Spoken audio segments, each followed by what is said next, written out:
Welcome to everyone.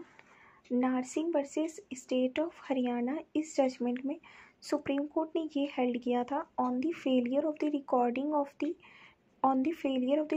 Of the statement of the accused person under section 313 of the CRPC. The matter can be remit back to the trial court and remit back for the retrial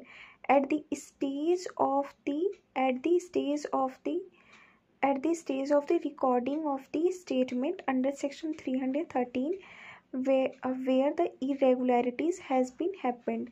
Basically 313 of the CRPC एक valuable right conferred करती है accused person को। अगर in case accused person की जो right है under section 313 of the CRPC, जिसमें कि स्टेटमेंट रिकॉर्ड करनी होती है और ये मैंडेटरी राइट है, अगर फेलियर होता है ट्रायल कोर्ट के द्वारा और अगर एक्यूज्ड पर्सन इस मैटर को लेकर अपील पे जाते हैं तो कोर्ट के पास ये पावर होता है कि वो उस मैटर को इवन दो ट्रायल कोर्ट ने कन्विक्ट ही क्यों ना कर दिया हो तो अपीलेंट कोर्ट के पास ये पावर होता है कि वो मैटर को रिमिट बैक कर सकते हैं रीट्रायल के लिए। कौन से स्टेज से?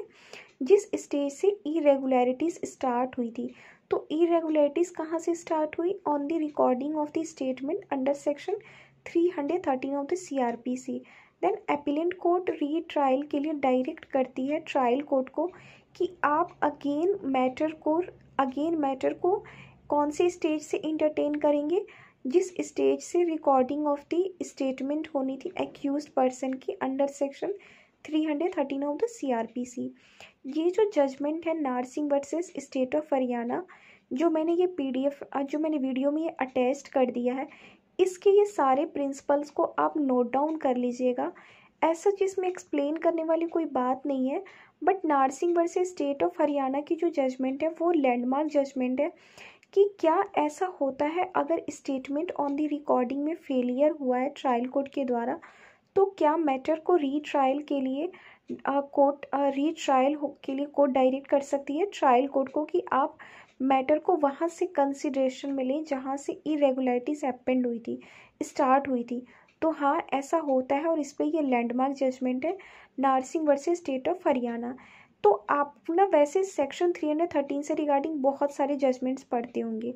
सुप्रीम कोर्ट ने ये जो इस्टेब्लिश किया है प्रिंसिपल रीट्रायल का, सेक्शन 313 की अगर फेलियर होती है तो ऐसे आपने बहुत सारे जजमेंट्स आपने पढ़ा होगा। जब भी आप कहीं भी किसी भी हाई कोर्ट का भी अगर जजमेंट्स को आप ट्रैक कर रहे होंगे तो क्या होता है ना, बेसिकली कि सेक्शन 313 जो होता है वो एक वैल्यूएबल राइट एक्यूज्ड पर्सन को प्रोवाइड करती है, जिसमें कोर्ट एंड एक्यूज्ड पर्सन के बीच डायरेक्ट कांटेक्ट इस्टेब्लिश्ड होता है। सुप्रीम कोर्ट ने ये वर्ड यूज किया है डायरेक्ट कांटेक्ट, क्योंकि क्या होता है कि इसमें कोर्ट इसमें एक्यूज पर्सन को विदाउट द काउंसिल के सपोर्ट के बिना उसमें क्या करती है, कोर्ट एग्जामिन करती है और वो सारे क्वेश्चंस पूछती है उन सारे विटनेसेस से रिगार्डिंग जो कि प्रोसिक्यूशंस ने प्रोड्यूस किया होता है।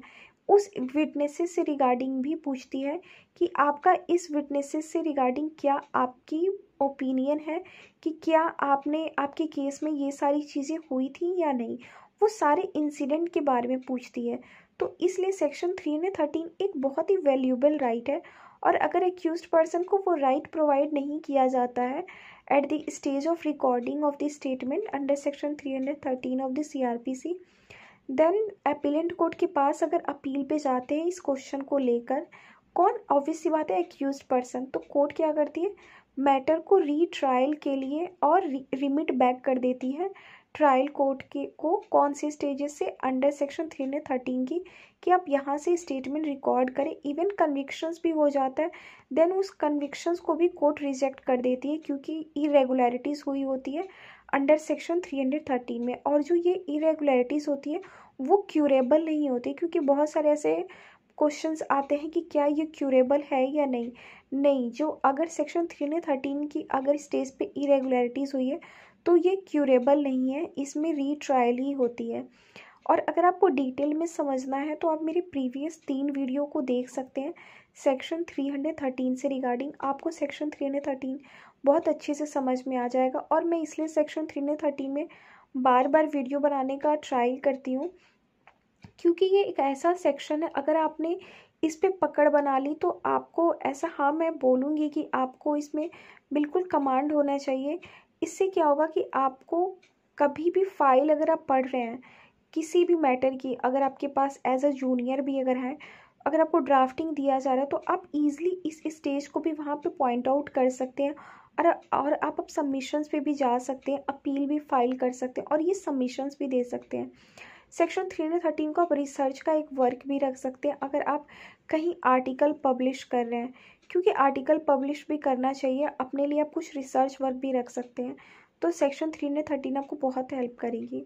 आई होप इस वीडियो के थ्रू सम एक्सटेंट तक आपको मैंने जो एक्सप्लेन किया वो समझ में आया और मैंने समझाने की जो कोशिश की है वो कहीं मैंने एक्सप्लेन किया हो अच्छे से। Thank you very much.